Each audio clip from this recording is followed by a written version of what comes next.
Assalamu alaikum, everyone. Good afternoon, and welcome to the Global Youth Town Hall on digitally powered economic journeys. My name is Faiduz Joseph, and I'm a youth advocate for education above all. And I'm happy to be here alongside EAA Education Above All, an international labor organization, ILO, to spotlight voices and aspirations of youth navigating the digital world of work. Every young person starts with towards empowerment starts with one simple question. And that question is, what difference can I make? Through education, mentorship, and opportunity, that question turns into confidence, impact, and action. So before we start and go ahead with the whole discussion and our panel, I would like to remind you of some housekeeping that we want to set for this webinar.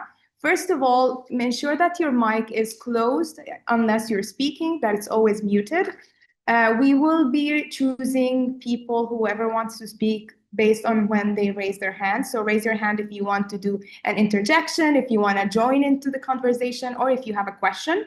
Please be respectful to the participants and to the speakers, and ensure that when we move towards the second segment of this webinar, which is the town hall, please, we will be choosing 5 people, the first 5 people that raise their hands, in order to make sure that everyone is engaged and that we make this webinar and town hall as inclusive as possible, keeping the conversation positive. So now, let's give you a little bit of an introduction of who are our main partners for this webinar. So Education Above All has its goal or its main key is to have education as a transformation tool. Founded by Her Highness Sheikh Moza bint Nasser, this is what education seeks, to have education as transformation and as a tool. Through programs like Al-Fakhura, Educate a Child, Reach Out to Asia, Peace, IDD, and Silitech, EAA empowers youth over 75 countries with education, skills, livelihood, and employment. Similarly, the International Labour Organization has championed decent work and fair opportunities since 1919, promoting social protection and inclusion dialogue worldwide. Together, EAA and ILO share a mission, and that is to help young people thrive in a rapidly and changing digital world. For today's conversation, EAA, Silitex, and ILO wanted to explore the impact of the digital era on work today and the future of employment based on these changes. So we'll ask these questions. Are current programs preparing youth for today's reality? And how can we ensure that no young person is left behind? Your insights today will help shape future programs and contribute to the upcoming Second World Summit for Social Development that will be hosted here in November in Qatar 2025. So where your voices will reach global leaders and the global stage. But before we move towards our speakers, I would like to introduce a little activity to warm up and get to know each other a little better. So we will be displaying a polling right now that will appear in everyone's screen with a few questions. So we will take around 1 to 2 minutes to answer these simple questions, such like your demographic, your name, your age, and so on. And this is all for collection purpose, so we can then in the future, when we're working on our programs, we can better equip ourselves to have programs that are made for the youth by the youth. So this is very important to have in mind. So please take the time. We encourage every one of our participants to do so. Thank you so much. So 1 to 2 minutes. So we're getting to answers. Thank you so each and everyone. I can already feel like I'm getting to know all of you. So this is very exciting to have all of these numbers. So we have around 311, almost 315 participants. So that is a huge number. We are just thrilled to have such a big number, honestly. And in the chat box, I can just see everyone that is saying done, that they finished doing the poll. So maybe we can move on to our next part of the conversation, or I can give you maybe 30 more seconds. And I would like to give a quick reminder that this webinar is being recorded. So if anyone doesn't want to show their face, please make sure that your camera is off and that your image isn't displayed on your screen. Thank you very much. All right, so we are coming towards the second part of our segment, which is basically introducing our speakers. So we're ending the poll right now. We would like to begin this session by introducing, and I'm honored to introduce Mr. Mania Mohammed Al-Ansari, Executive Director of Silitech, a program under Education Above All Foundation that empowers you through economic empowerment, including employability and entrepreneurship initiatives. Mr. Al-Ansari, the floor is yours. Thank you very much, Fayrouz. I hope everyone is having a good time, and good evening, and thanks to all the 333 participants who have joined us today. So my name is Mania, and it's my great pleasure to welcome you all to this important youth town hall organized in collaboration with our strategic partner, the ILO, International Labour Organization. So tonight, guys, we gather to listen, we gather to learn and engage with the voices that matter the most, which are youth. For more than 15 years, Silitech and Education Above All have been at the forefront of empowering youth across the Arab region and beyond through innovative projects focused on employability, employment, and self-employment. Silitech has supported millions of young people in building meaningful livelihoods. At EAA, we believe that the journey from education to employment is not just a pathway, it's a lifeline. We work to ensure that young people have access to quality education, are actually equipped with technical and employability skills, and also are supported in completing higher education and entering the workforce with confidence and purpose. Over nearly 2 decades, we have witnessed firsthand the transformative power of digital innovation. The world of work has changed dramatically and continues to evolve. What is relevant today may not be relevant tomorrow. The digital era has reshaped how youth find jobs, start businesses, and also connect with opportunities. This evening, we turn to you, our youth, to hear directly from your experiences. How is the digital transformation impacting your employment and entrepreneurship prospects? What opportunities excite you, and what challenges do you face? Are we, as an international community, doing enough to support you with the skills and systems you need to thrive?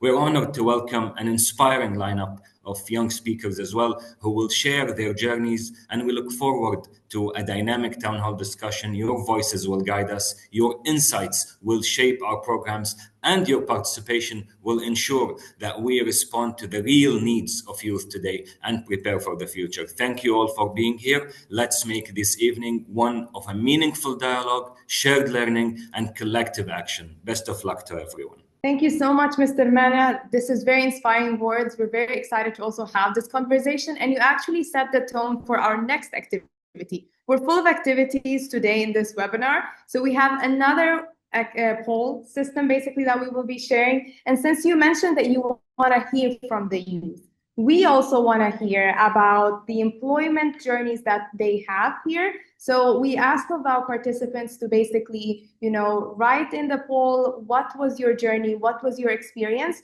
So that we in Education Above All and ILO can then look at all of this collectively, and based on that, create better programs that are created for the youth in a manner that is representative and inclusive. So the poll should be coming in a few seconds. So just bear with us as we navigate the technological world that we're using here. It's all just a learning curve. Even when we're hosting the webinars, we're still learning and trying to see how to operate things here. All right, so while we wait for the technical difficulties that we're facing, let's move towards our next speaker, which is, we would like to introduce Mr. Francesco De Video, Country Director of ILO Office for Qatar, who has led key initiatives on labor rights, social protection, and employment, and is currently overseeing the ILO's collaboration with the government of Qatar on labor reforms. Mr. Francesco, the floor is yours. Thank you. Thank you. Thank you so much, Fayrouz. I hope you can hear me properly. Yes. Okay. Very good. Thank you so much for having me and the ILO, of course, to this very, very important event. This is online. We like meetings in person, but this is about the digital era. So it's me being old and preferring in-person things, but I fully understand that this is certainly the best way to approach this. And also, the most economic way. So thank you very much for the great effort that we are doing.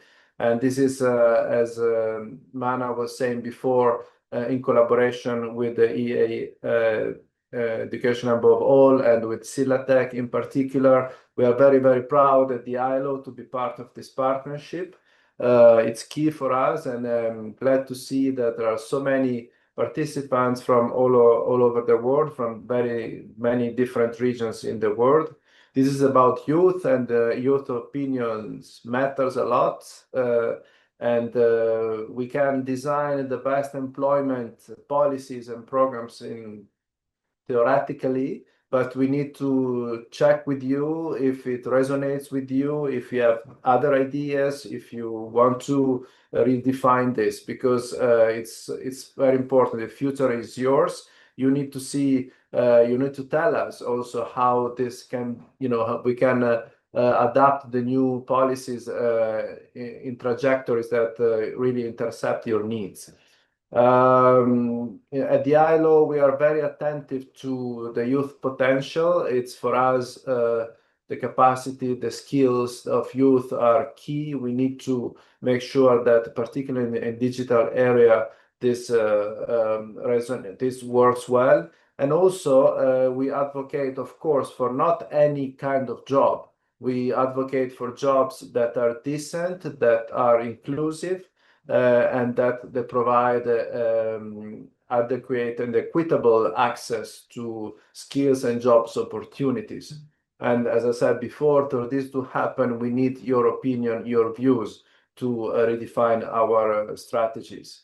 Of course, Qatar is probably the best place in the world to pilot this. Innovation here, creativity is high. You can see it everywhere. So I'm not surprised that Qatar has decided to champion this initiative. But this is a global initiative, so we need the views of everyone, because the issues of access to digital era, and also to what we call the digital divide, is for us very important. Not all the regions in the world, not all the countries, not all the sub-nation in the world have the same capacity to access data. So we need to hear from you what are also the challenges, what can be improved for this. Because there is a lot of potential there, but there might be challenges. If we increase the digital divide, then we create even more disparities, inequalities, which we don't want. We want to close this digital divide as much as we can.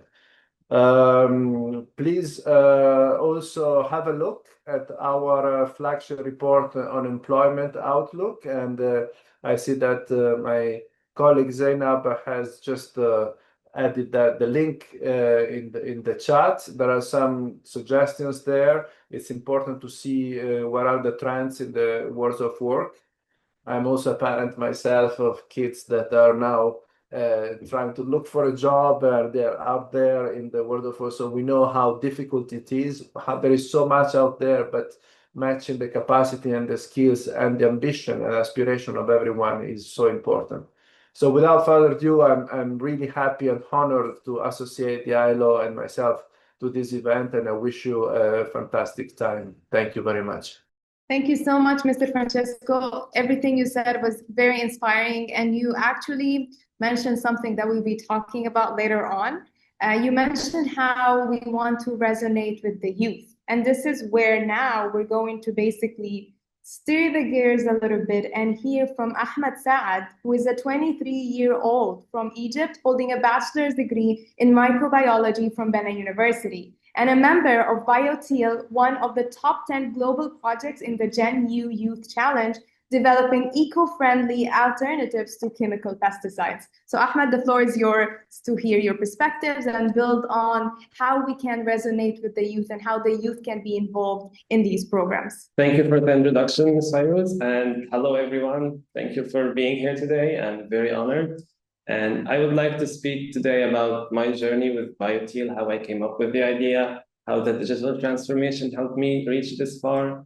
And I would also like to talk about the negative sides of the digital transformation, especially AI, and what we can do as a community and organizations to help combat this issue.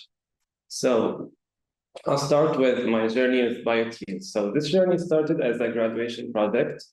We came up with this idea because we researched into, we looked at Egypt history, and we know it's agriculture based. So we interviewed the farmers. We went outside to talk with them and asked them, how can we help the environment around you? And we came up with the BioTeal project this way. We used beneficial microbes, such as bacteria and fungi, to come up with a bio alternative for the chemical pesticides. So we invested a lot in this a lot of time, researched online a lot, used online databases, connected with mentors, and of course, the internet helped with that. It's digital transformation after all. And we went to work on that. We failed a lot, of course, but we didn't give up. We kept trying until we made our first prototype, which allowed us to apply to the Youth Challenge program by Genia UNICEF 2024. And we went into a boot camp for 10 days. We learned about how to market this green business and how to communicate with investors and talk about it with other young people and exchange ideas. And after that, we presented our work to a lot of experts. And we heard the good news of winning top 10 global winners of the Youth Challenge.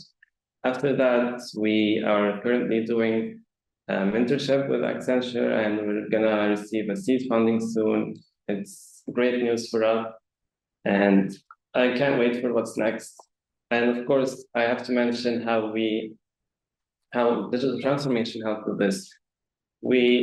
There's a lot of hubs online that gather all the websites into one website where we can look for opportunities, we can look for mentorship, we can ask other young people like us with creative ideas how to help we exchange ideas with them. And this, I see this as a great thing, and we should definitely do more of that and reach out also to groups of marginalized groups and young people in rural areas where they don't have this access like we did.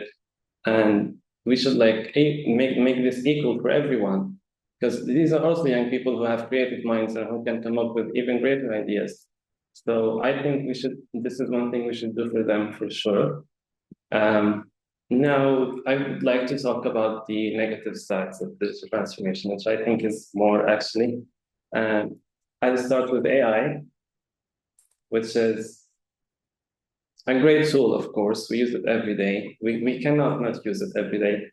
But the negative impact of this is, and the biggest one I see for employment, is it advances so fast that it will take jobs of the entry-level jobs for young people, which were made for them especially.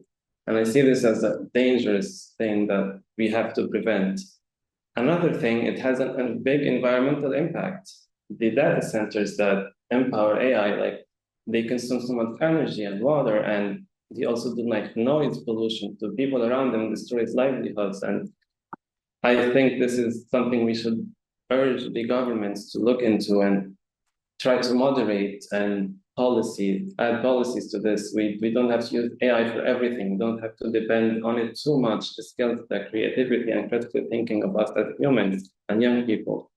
And lastly, I would like to say that programs and us as a communities and organizations like ILO, UNICEF, EAA, and everyone should talk to their friends, colleagues, and families about this.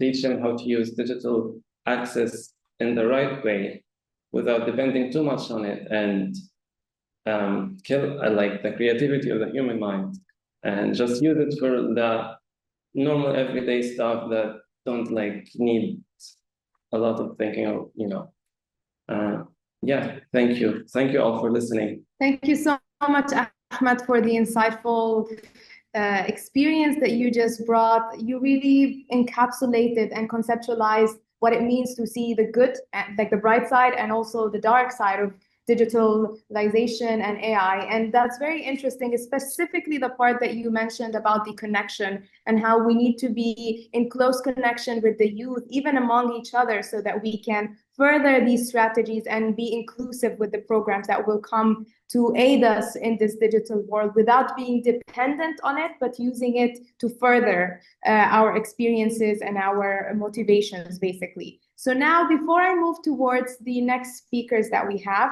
I think we were able to solve our technical difficulty with the polling. So we will be taking a short 2 to 3 minutes maybe for our next polling activity. So it should be shown on your screens in about a few seconds, hopefully this time. So you can just answer these questions. And again, as a reminder, this is all going to be used to evaluate our programs and to further put work into them so they are made for you. All right, then. So I think we are done with our second polling activity. So a few more seconds, and I can see a lot of done in the chat. So let's just move on now.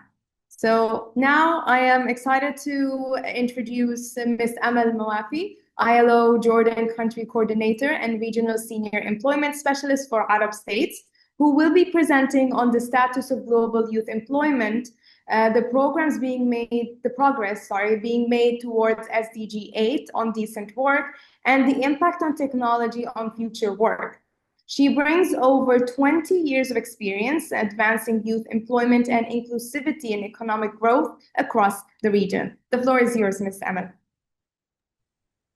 Thank you so much, Ferouz, for the introduction, and greetings from Amman. It's a great pleasure to be with you and to see the numbers growing in terms of the participants, the young people. This event is about and for young people. So let me just give a quick recap on where we stand on SDG 8 on economic growth and decent work, as well as give some highlights on the situation of youth employment, as well as a quick touch on digitalization. So without further ado, I'll be sharing my presentation, and just give me a thumbs up if you can see it on your screen and it's working. So basically, and please do not shoot the messenger on that, I am giving a recap with respect to SDG 8.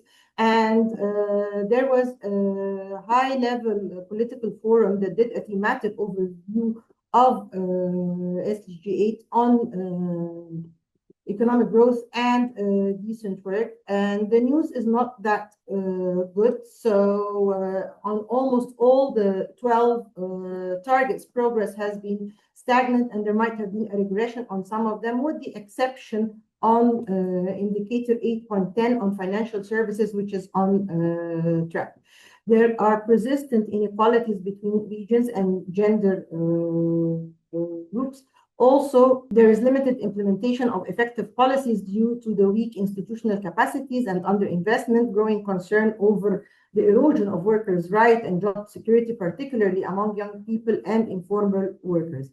So for us as ILO, we sort of underscore that without rights-based and systemic interventions in the next 5 years, ensuring full and productive employment and decent work for all will remain out of reach. So this is the situation, and this is the message. We are 2/3 away from the target. The SDGs were set for 15 years, 10 years have passed, and we have 5 years to go. So we need to take this review and move forward with the key findings for it to be able to achieve the targets of the SDG. One of the important targets, and which pertains to youth, is target 8.6 on particularly, okay, I'm new to Prezi, so you have to bear with me. It tells you a bit on my age as well.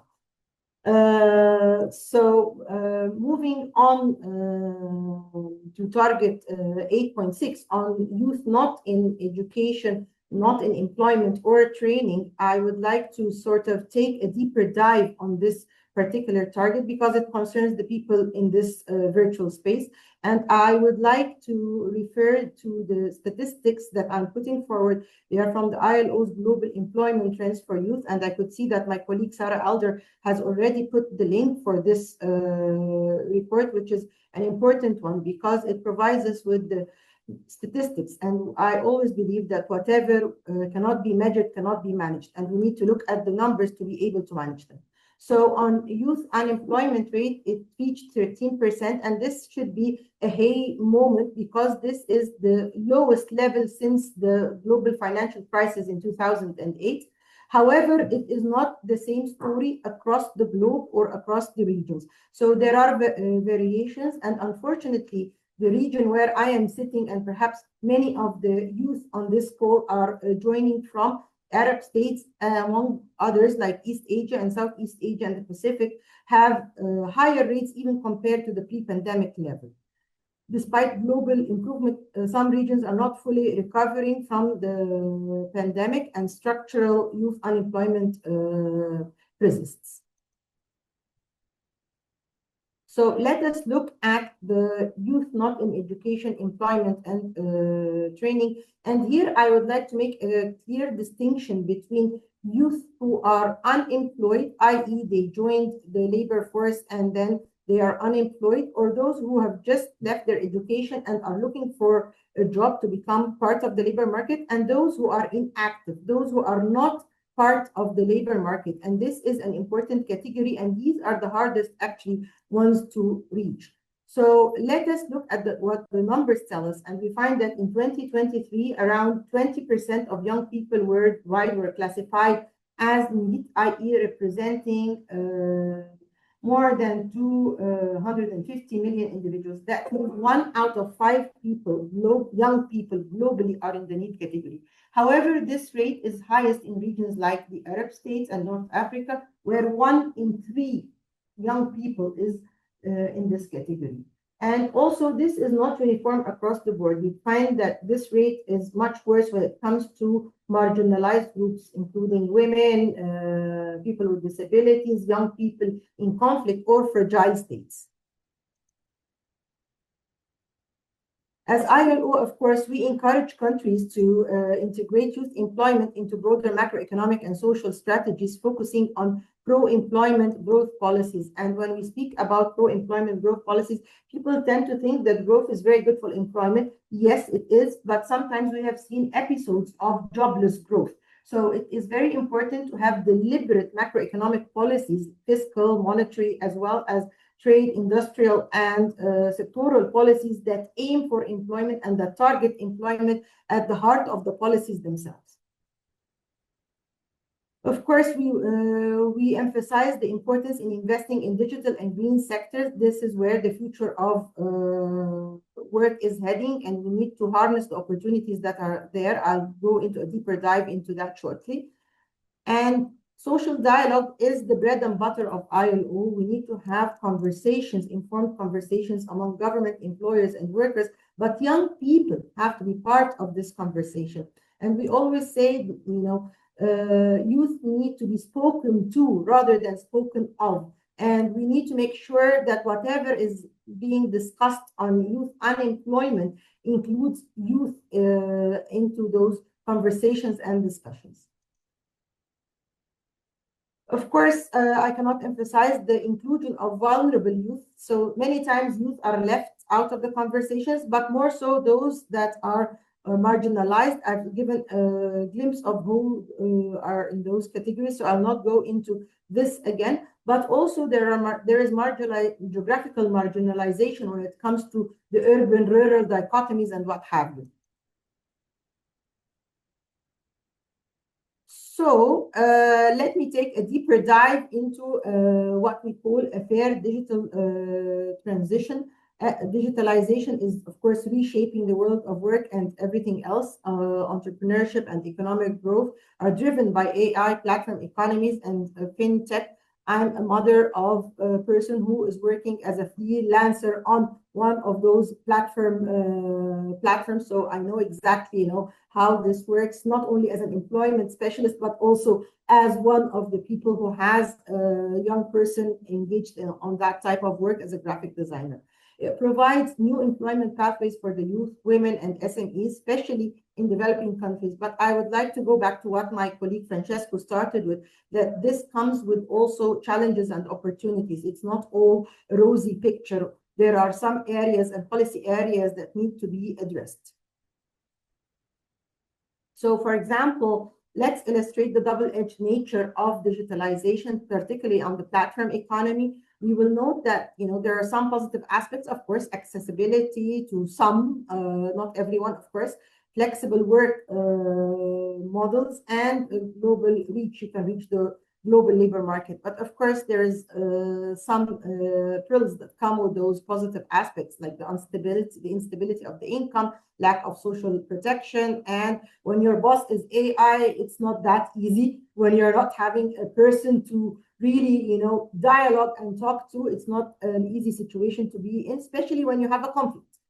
So, and there's, of course, other things that come with that.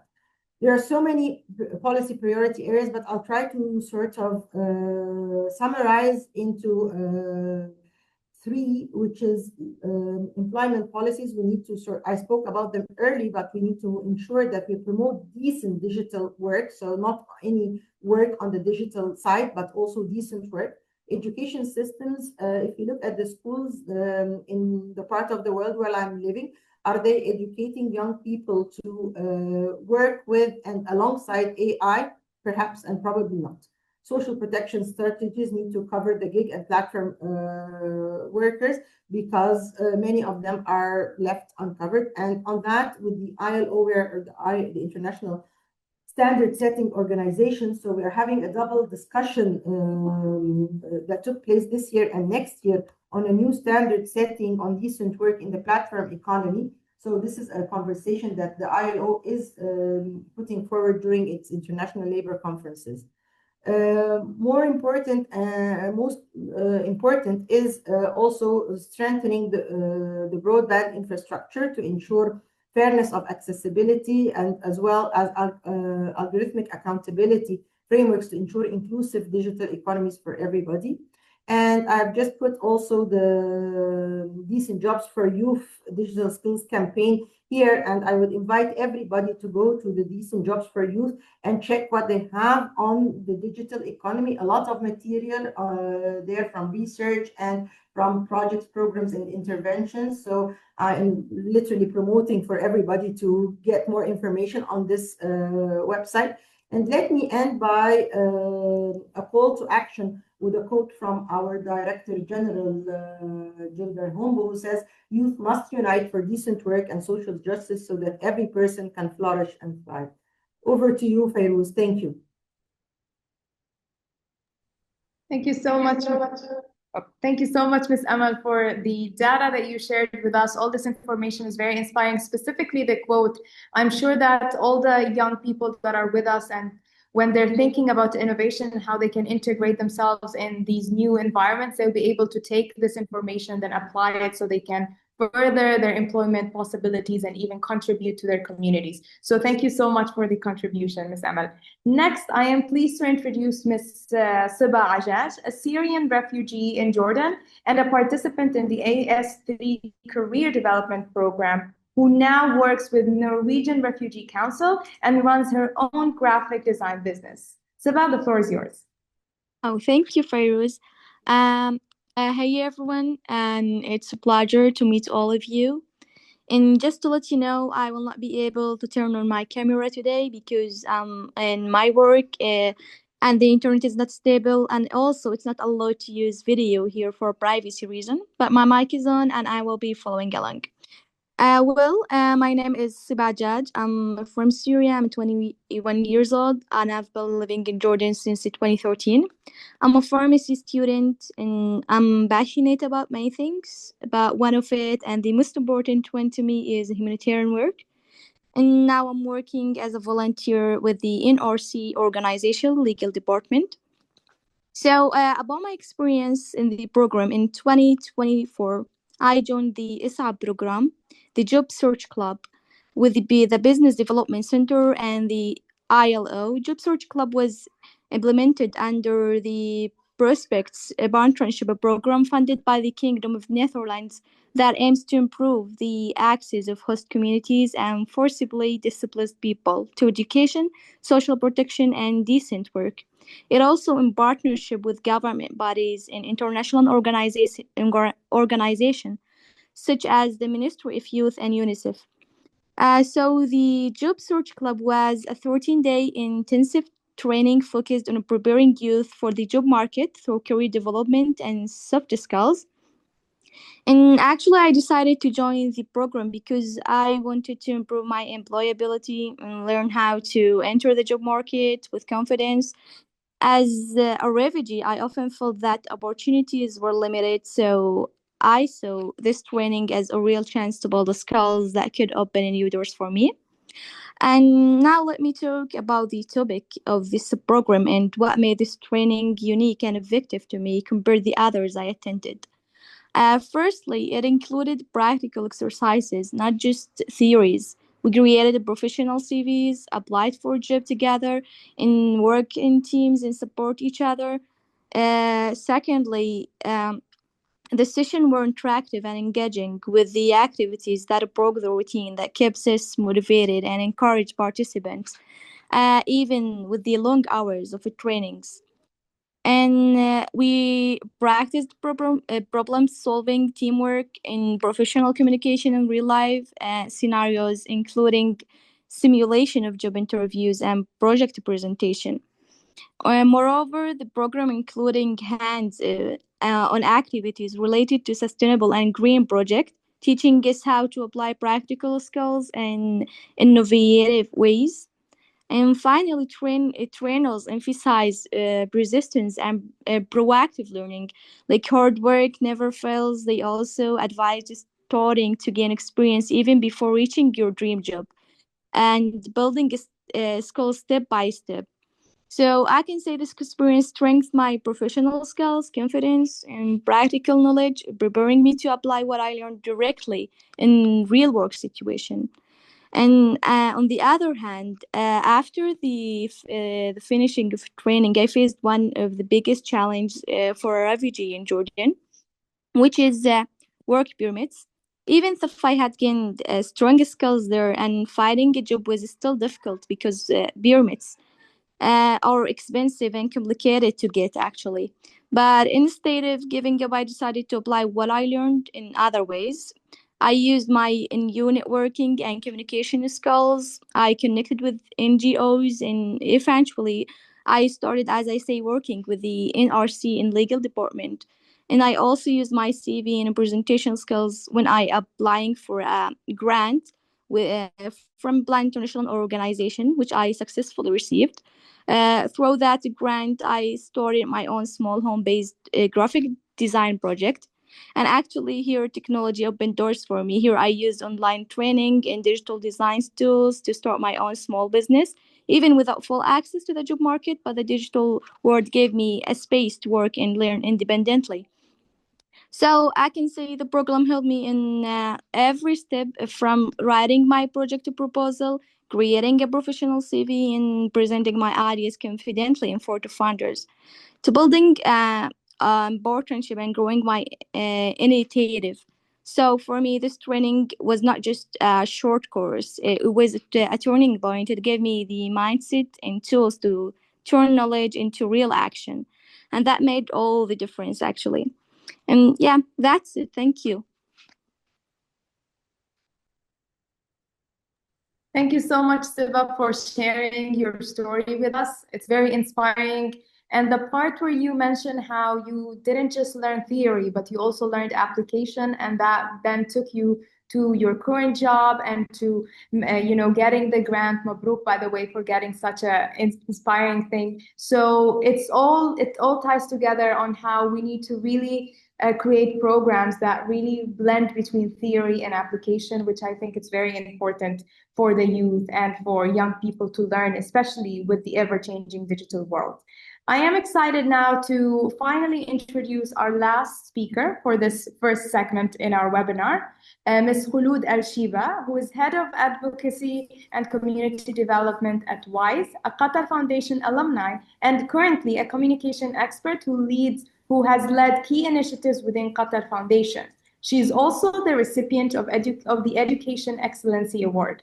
Last year, Khulud also conducted a volunteer site visit to Silatech projects in Morocco and has some very interesting perspectives and thoughts to share with us. Khulud, the floor is yours. Assalamu alaikum wa rahmatullahi wa barakatuh. Good evening, everyone, and thank you for giving me this opportunity to share with you some insights from our trip to Morocco. So last October, almost a year ago today, I was lucky to join QF alumni and Solitic on a trip to Marrakesh, where we had the chance to meet with young Moroccan entrepreneurs and join them in a week of entrepreneurship and general development training. It was a really unique experience because we got the chance to engage directly with Moroccan entrepreneurs on the ground and hear from them what challenges that they were facing. And then through the workshops that we provided with Solitic and Al-Amana Microfinance, which is one of Solitic's partners, we were able to brainstorm potential solutions to some of the challenges that were being faced by the Moroccan entrepreneurs, or that were stopping them from scaling their projects and making them more profitable. So obviously, some of these challenges were anecdotal or pertain to some people more than others, but I'd like to share some of my reflections and experiences from the trip with you today. Some of the common challenges that we discussed were challenges with product movement, especially for people who live in the villages up in the north of Morocco, for example.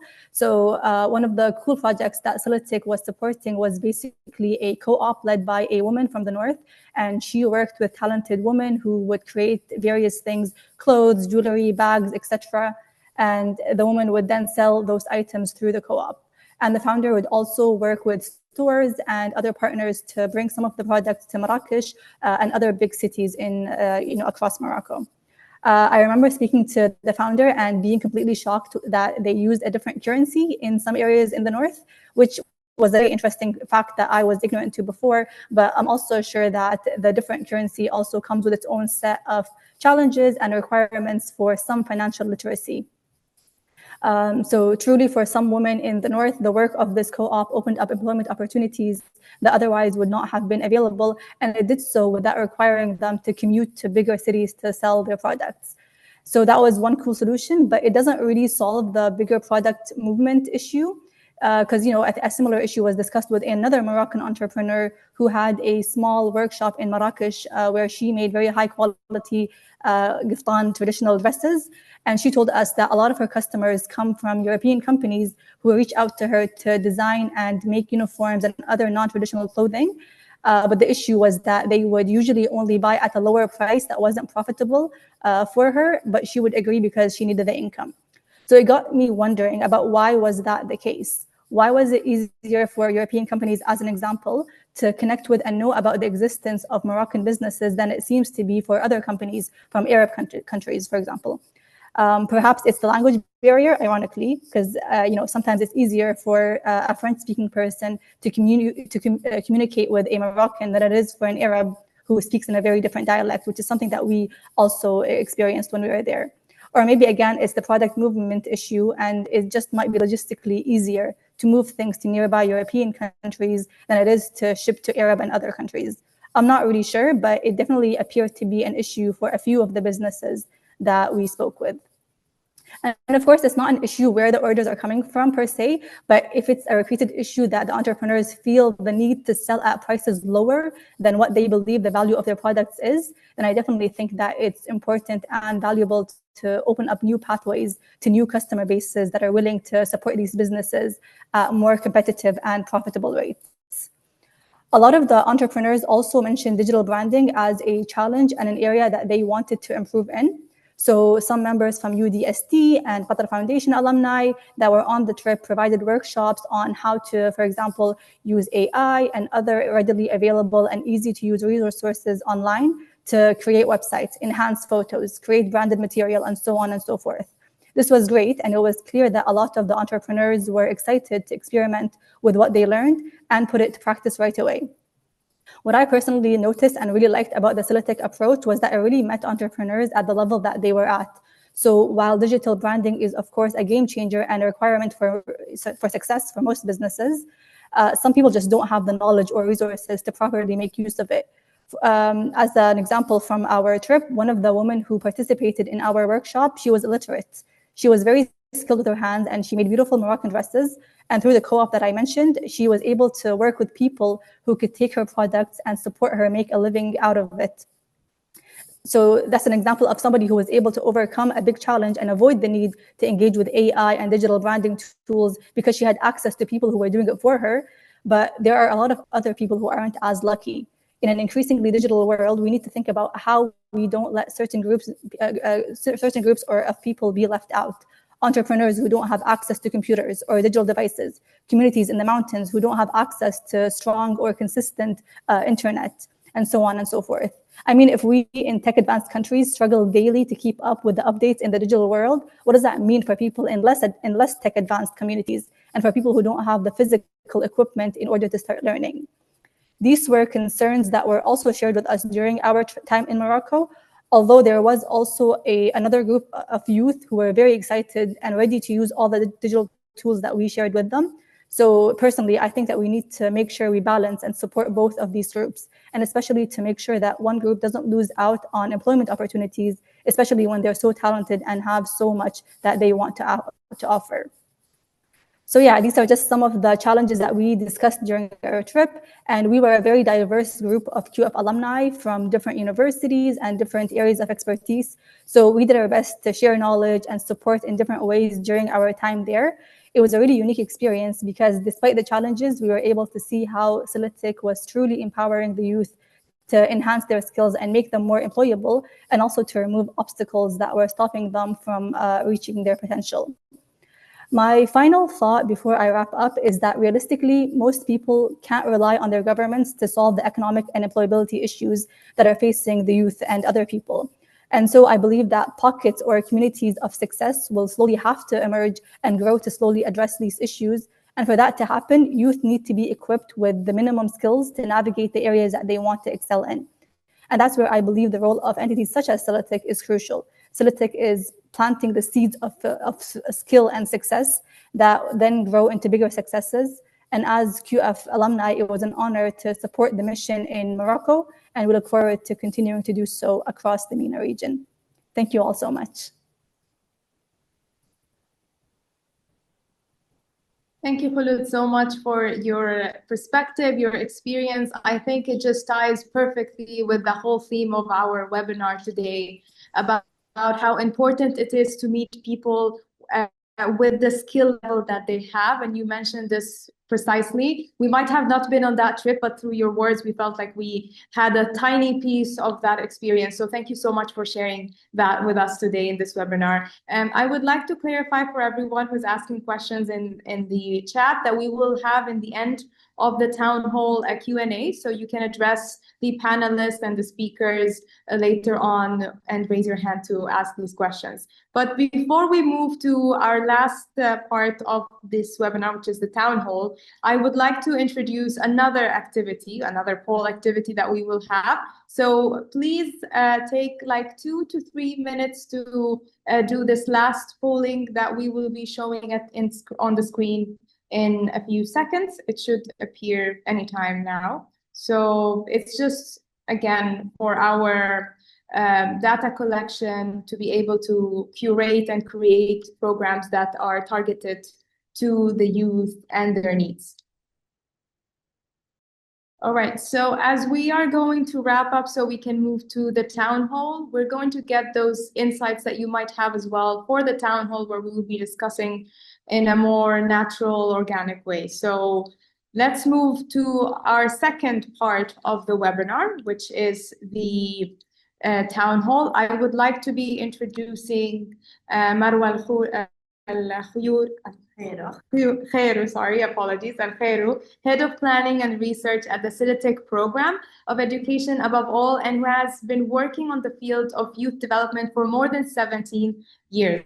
Marwa will be asking the questions for the town hall, and as we mentioned, we will be choosing 5 people per question. So the first 5 that we'll be asking, we will be choosing, and we will make sure to keep it diversified so that we're not picking the same people over and over again. So Marwa, the floor is yours, and thank you so much.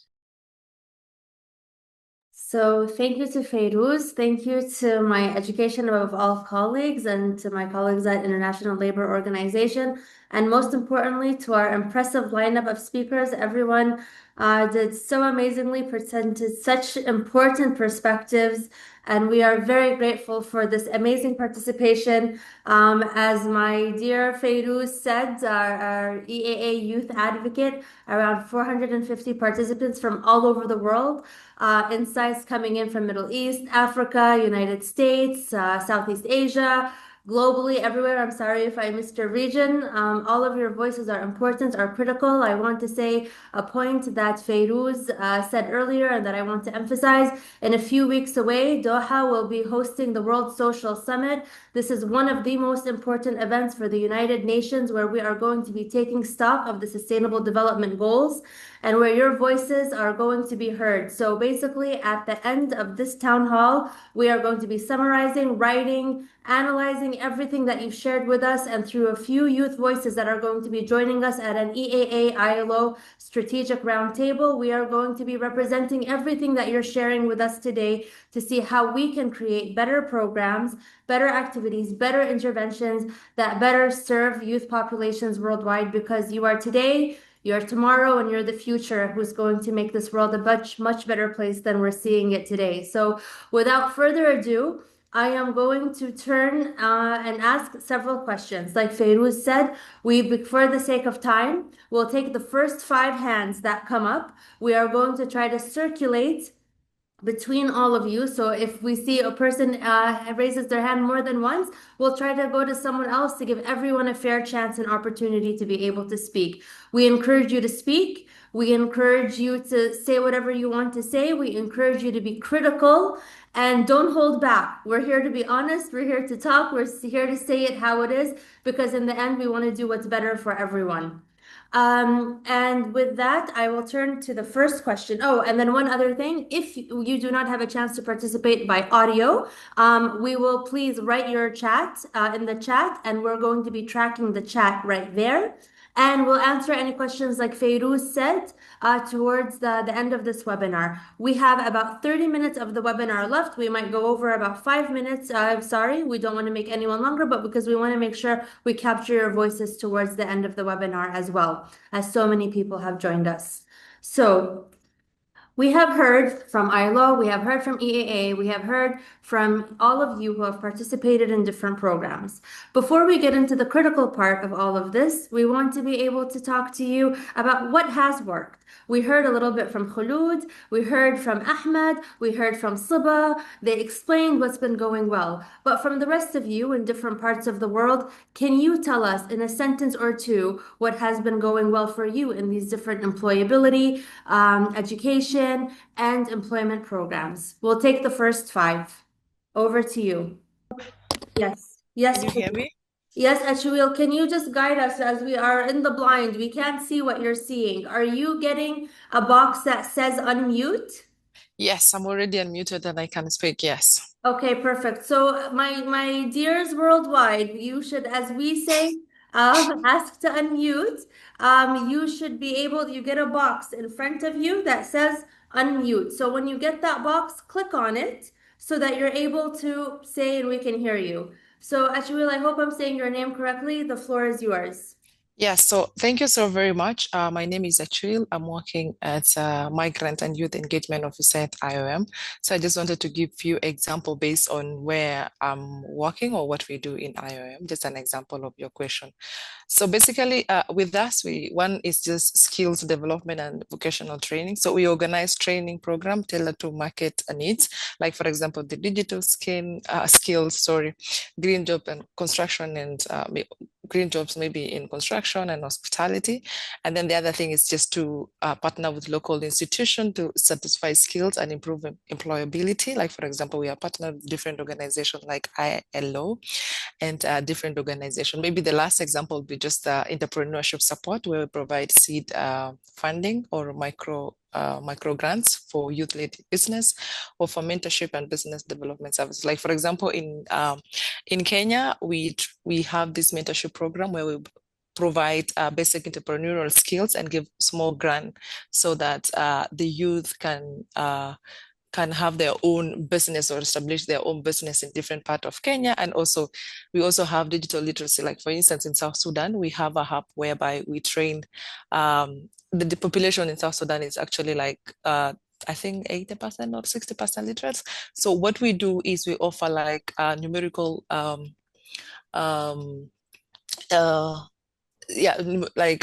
vocational training, whereby we teach them on how to read, how to write, and then at the end of the day, some people will be like, okay, now because we have been mentored, we have the capacity, how do we venture into business? So we are trying to put all this together. Maybe my last, I promise this is the last one. There's also job placement and career services where we develop job matching a platform that connect youth with employers, host career fairs, and network events with private sectors and local partners. So that's all I wanted to give just as an example. So thank you so very much, colleagues, and back to you. Thank you very much, Ashwil, and thank you for providing IOM's perspective. I think all of us here, EA, ILO, we're eager to hear from our different international partners and peers in the community. So thank you for also sharing another perspective from your side. Lamar, I'm going to try one more time in hopes that it's going to work for you right now. Do you see the dialog box?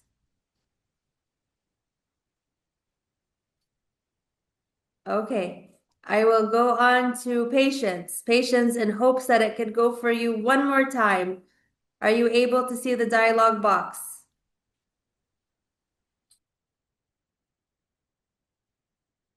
Patience, I think we can hear you now. Able to get me? Yes, perfect. We can hear you. Go ahead. Please say your name and country. I think for me it's okay. I'll be able to. It's fine. I'm from Zambia. I'm just listening. Thank you. Okay. Thank you. All right. We now turn to, okay, I'm very sorry if I'm going to say your name wrong. Please correct me. Aluwatsin. Aluwatsin, I'm allowing you to talk and I'm asking you to unmute. Faris, are you? Hello. Hello. I'm Malak, not Faris. I'm Malak. Oh, I see the name Faris Hamdan on your thing. Please go ahead, Malak. Okay, no problem. No yes, problem. go ahead, please. Can you again the question, please? Yes, definitely. So we're still on the first question, and we're really just trying to understand what has worked for all of you in the employability and employment and education programs that you may have benefited from. And if you haven't been in one of these programs, what successes or what best practices do you see in them? I think the motivation to you to people or youth improve their self. Just I don't have any answer. Yeah, no, that's a wonderful answer. Thank you so much. So you see it as a pathway for young people to be able to improve their skill sets and their abilities and, be able to maybe find opportunities they wouldn't have been before. Thank you very much, Malak. I appreciate you chiming in. So maybe if welcome. Thank you. If we don't have others who are coming in, so I think now we'll get to the crux of what we're really trying to discuss today. So for those of you who have been part of the youth economic empowerment programs or employability or livelihood programs, what challenges have you faced? What do you think should be changed in the youth economic empowerment programming space? So for example, we heard from Ahmed about some of the challenges that came up and from Siba as well, and some of what Khulud saw on the ground when she was in Morocco. Where do you see that some of these programs can be improving, especially when we start to think about the digital impact of youth economic empowerment programming? What can we do to better serve you? What types of skills are needed? What types of program interventions are needed? What types of activities are needed to be able to support youth to be able to have more secure livelihood, jobs, employment opportunities now and in the future, considering the impact of the digital era? We encourage you to raise your hands. We have many of you. We have more than 400 people on the call, so we definitely want to hear from you.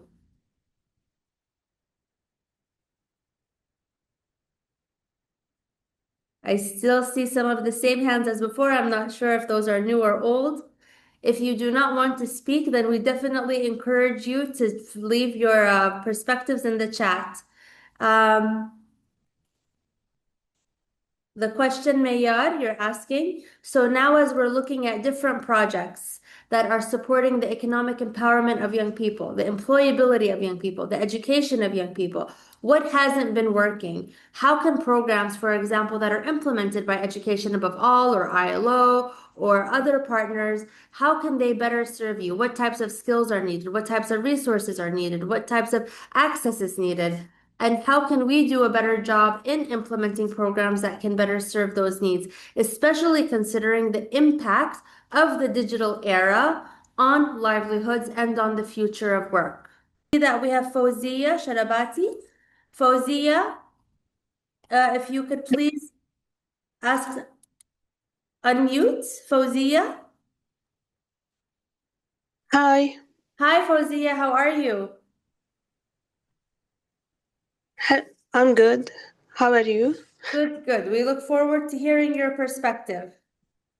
I think one of the main challenges we face is the gap between our education and the job market. And sometimes what we learn in university doesn't fully match our what employers or our systems accept, especially with technology changing so fast.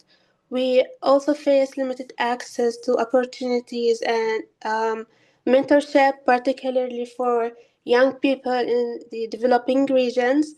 And to overcome this, we need digital literacy, problem solving, and communication and adaptability.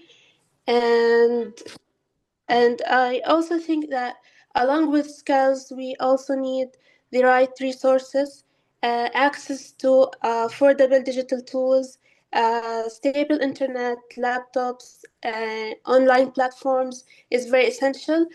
And we also need mentorship networks that connect students and youth with experts in their daily fields or in their fields.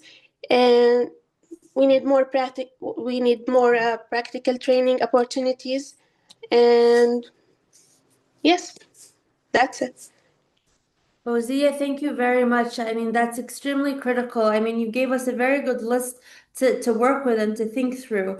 As peers hear Fawzia's comments, is there anyone who can chime in and agree or have another perspective? We would certainly like to hear from others. Mohannad, we see your hand is up. I'm giving you access to speak. Please go ahead. Assalamu alaikum. Just to confirm that you can hear me. Yes, we can hear you, Mohannad. Please go ahead and state your country. Perfect. This is Mohammed from Sudan. I agree 100% on what was mentioned just now. And I've seen so many organizations, private sector companies trying their best to work when it comes to addressing these gaps, when it comes to what's the labor market wants versus what was provided from the educational systems. And these are very good initiatives, but for me, the main challenge remains into recognizing these initiatives and the formal education. Because if we're working into empowering young people economically, we want to make sure that this economic empowerment is reflected on a wider scale, like reflected on the country's economy, for example. And for that to happen, these informal and non-formal type of engagement, which lead to informal and non-formal type of employability, are not serving. So the thing that I believe could be done better, which is basically integrating these non-formal engagement into formal system. And I've seen so many good examples in countries like, for example, in South Africa, where they do have frameworks when it comes to recognizing the prior learning and recognizing the non-formal education in a formal pathways. So just to touch on this, and I think it's going to be very important if engagement from organizations like Education Above All, ILO, IOM is adopting such initiatives and working with governments into creating these frameworks that can help young people in a sustainable way. Thank you. Many thanks, Mohammed, for your perspective. I mean, thank you for joining from Sudan, especially with everything happening in Sudan, where we warmly welcome you. I can't help but think, I mean, especially in situations where what's happening in Sudan, what's happening in Gaza, right now, how is it that this also is also impacting? I mean, you have this conflation, right, of conflict at the same time, what's happening in the digital era, access all happening. So this also brings such a complicated and complex layer. And that's also something that we want to think out loud about with everyone, because really at the end of the day, this is the reality that so many people are living that we also want to be able to respond to in our work. So thank you very much for your voice, Mohannad, and much appreciated to you and Fawzia. I see Tia also has a hand up. So Tia, I'm giving you ask to unmute. Please go ahead. Hello, can you hear me? We can hear you.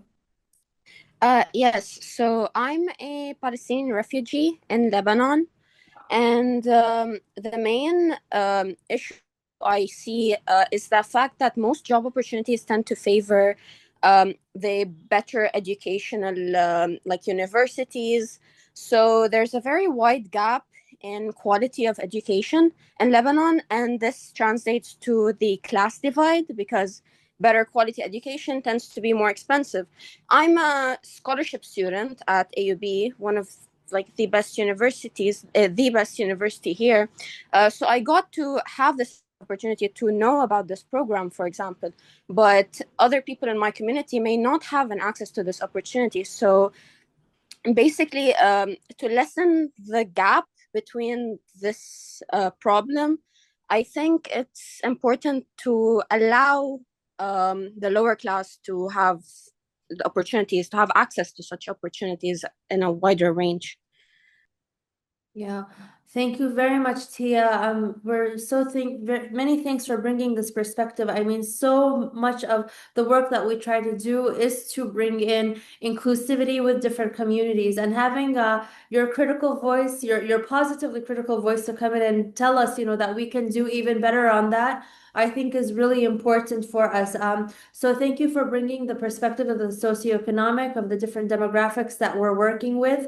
I think definitely here we all try to keep this in mind, but we also know where we should start to do better as well. And we can always connect offline, Tia, and I think continue to bring in that perspective as well. So thank you.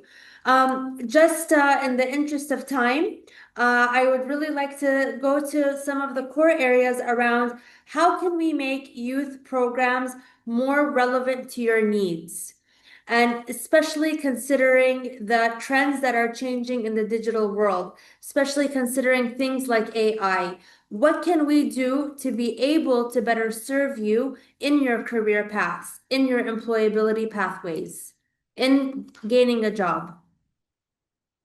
Are there perspectives on this? We would love to hear from you. We would love to know how we can do better. Amr Jayusi, I am giving you access to talk. Please go ahead. Good evening. Good evening. Maybe to improve our opportunity to get a job, we can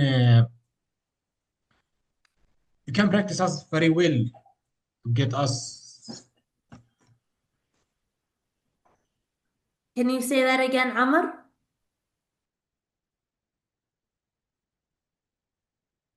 We did not hear you, Amr. I'm going to unmute you one more time so that I can hear you.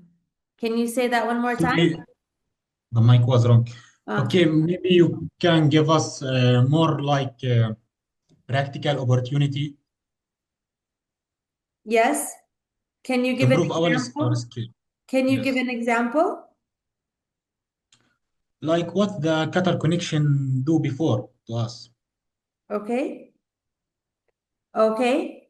Okay, so better access to opportunities, knowing what's going on in the job market, guidance. Okay, sure. And how Exactly. about things related to like the digital world, the changes in digital skills, the impact of AI? Is there anything there that you think we could do better to improve in preparing you for the changes that are happening today? Maybe we can insert AI to improve our skills or to Mm-hmm. practice opportunities. Yes. Yes, I think there probably has to be different pathways of how AI is integrated in a way that's helpful and not harmful and being used as a good tool, as an inevitable but good tool rather than something that would harm. Yes, that's definitely something that we are thinking about actively, all of us, in our different ways. Thank you very much, for your thoughts. Thanks. Thank you. So if we could hear from others also, what other ways can we do to be more responsive to young people's employability needs? There's many of you still with us, more than 400 people. We definitely want to hear from you. We encourage you to raise your hands and participate. So as I wait for some of you to chime in online, I see from Ronald Odero, there is need to leverage the power of technology to support youth market linkages, jobs markets. There is need for more funding to support youth digital incubation initiatives, as well as scale up of the promising initiatives that promote employment and income generation. Thank you, Ronald. That is a very critical point. Yes, I mean, we do need to also be more intentional. You're right, of starting to integrate technology within our programs and see what are the different ways that we can come in. So that's definitely a very important point and one that we can consider. I see Bisala has her name up. So Bisala, we're unmuting you. Please go ahead. Yeah, thank you very much for this opportunity. My name is Bisala from Nigeria here. To me, basically, our environment here, I think it's better we have a development center or a center where skills can be acquired by the youth. And this center should be managed by professionals, not the government or the employee, but professionals should be employed to manage these centers with the right skills to empower these youth. And it should be an open source for whenever every youth to come in, acquire the knowledge, and get himself or herself ready for the for any type of employment, especially in this digital era of AI. Thank you. Thank you very much, Bisala. That's very well noted. Employability centers that can better support by professionals and maybe an independence to them. Thank you very much for that. I'm turning it over to Amr Shahwan. Amr, over to you. Hello, I'm Amr Shahwan from Birzeit University.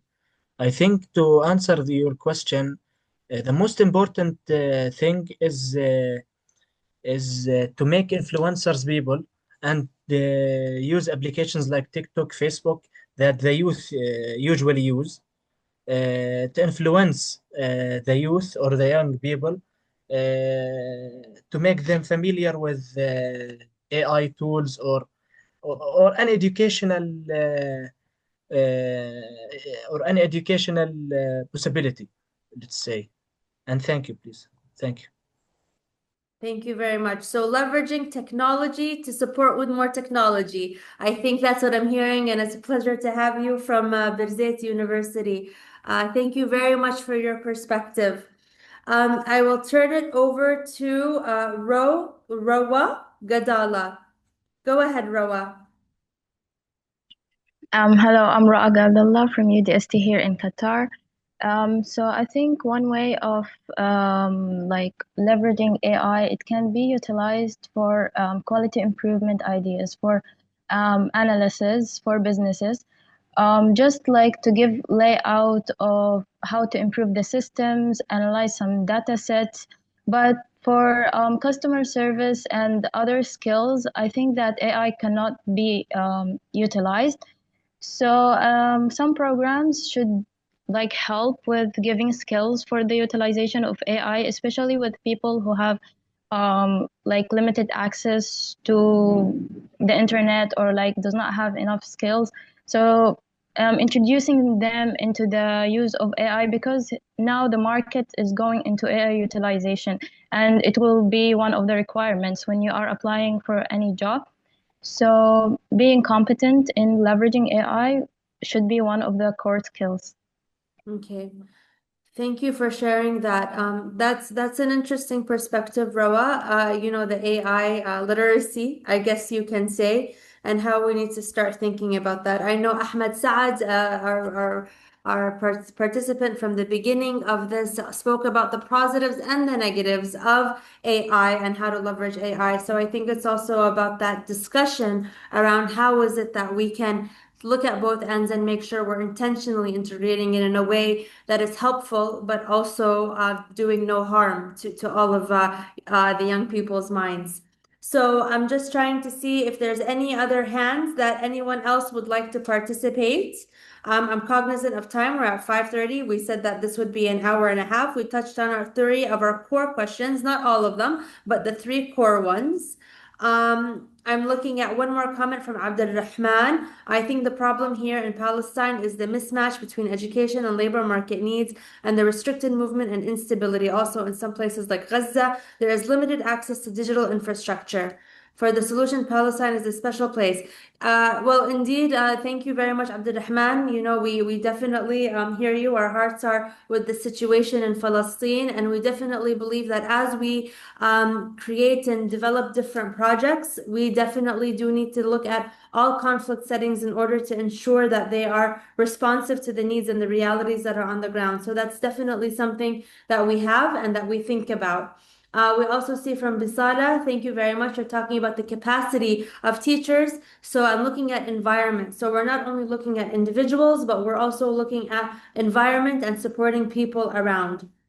I thank you all. I am going to turn it over. We know several questions were asked, so we want to be able to give maybe around 5-10 minutes max in order to be able to answer those questions. I turn to my colleagues also at ILO, from myself at EAA as well, and anyone else who might be here from EAA if they would like to chip in to also answer any of the questions that we've received. Thank you all for the perspectives that have come in.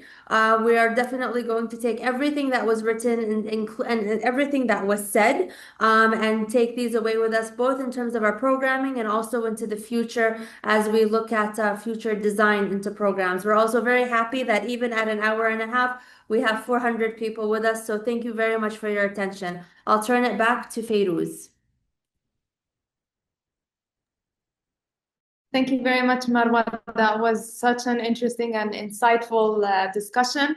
It was really very, very interesting to hear all of you. And now we are just going to move, as Marwa was saying, to our last part of this session for the sake of time. So we had planned for 10 minutes for the Q&A, but for the sake of time, let's make it 5 minutes.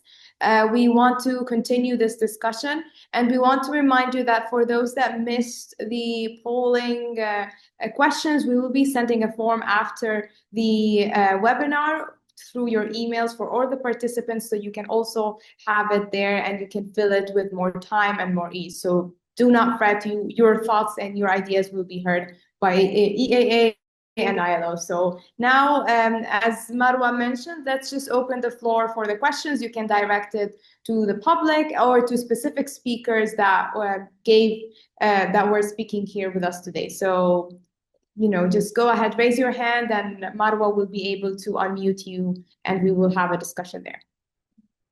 So 5 minutes. Maybe I'll ask. Thank you very much, Fayrouz. And just to be cognizant of the questions also that we did receive earlier. So Ahmed Pardis Rasuli had asked, how can we apply for these employability trainings? That's an excellent question, Ahmed. You're welcome also. I can leave you my email after this, or if you would like to leave your email, and then I can email you and just sort of guide you in terms of some of the ways that you can access some of these programs on a global scale, as there's many different ones that are being implemented. There's, of course, those by EAA, by ILO, but also by many different programs globally. Ahmed Saad is also here representing a GenU and EAA project. Siba was saying that she works with NRC. So there's a lot of different organizations that work in this space and will be able to guide you and anyone really who would like to be able to find these different pathways. Ronaldo Odero asked, do you have recent country-specific figures, statistics of youth unemployment? Ronaldo, this is a very important question. As Emel from ILO presented earlier, there's definitely statistics. ILO actually housekeeps a lot of the statistics on youth unemployment or unemployment and employment generally, and especially also youth unemployment. So if you go to the International Labor Organization website, my colleague Zainab from ILO will leave you a link in the link chat. You'll be able to find a lot of reports, a lot of statistics on the state of youth unemployment globally. We also received a question from Daniel about defining the category of young people. I'm just reading it.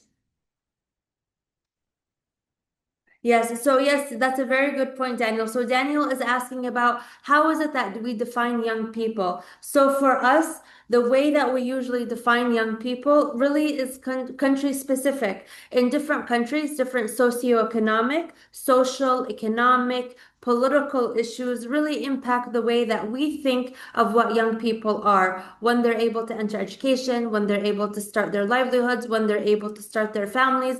The United Nations has a definition, but as we've seen, as we implement globally, really it's not only until we go into the countries, until we see what different programs are being implemented, is it that we're able to define what the youth population is. So for example, the Silitech program of education above all, we define it as 18 to 35. But other programs identify it 15 to 24, others up to 30. So it's really different on the context of which we're working in. So once, and then you're asking also about the policies. Yes, I mean, policy is very important as the digital skills, world is changing. We also realize that the different government policies, of course, are going to have to provide different guidance, different criteria around what all of this is going to look like, Daniel. And I believe, globally, so many different stakeholders, whether public, private, civil society stakeholders are really looking into this because they're seeing that a lot of conversation needs to happen. And this is why we had this discussion today, because we're realizing that the future of work is changing. And that's what we wanted to be able to address with all of you. Those are the questions that I received. I don't believe I received other questions. No, there's one on certificates of attendance. Oh, I wish we could give one. This was really just about your participation, you coming, you joining the discussion, but much noted that I think a lot of people do like to get a certification. So this is something for us to keep in mind in the future as well. Are there any other questions that we have from anyone? Whether in the chat that I might have missed or right now live that anyone would like to share? I think you got all. I got, okay. Well, thank you very much. I'm going to turn it back over to Fayrouz for her final wrap-up comments. Sorry, I'm struggling technologically. Okay, go ahead. All right, thank you, Marwa, so much for taking over the Q&A part and the town hall. It was a very engaging discussion with all of you. I would like to start by thanking Education of All, ILO, and also the speakers for sharing such valuable insights and experiences, from the importance of connecting education to employment, to advancing labor reforms, policy making, and empowering youth through innovations. Your perspectives have set the stage for the town hall, which was very fruitful, very dynamic, and it was just such a lovely time to be here with you, and it was such a privilege. What we heard today highlights both the progress being made and the challenges that remain as young people navigate work in the digital world. Let's use this space as a lesson that we take forward with us, planting the seeds for a better future, which we hope to see fruition in the later years. So thank you so much again for joining us this afternoon, and I hope you have a blessed afternoon and a good rest of your day. And we hope to see you in next Education Above All events. Thank you so much. It was a pleasure moderating this session today with you guys. Thank you.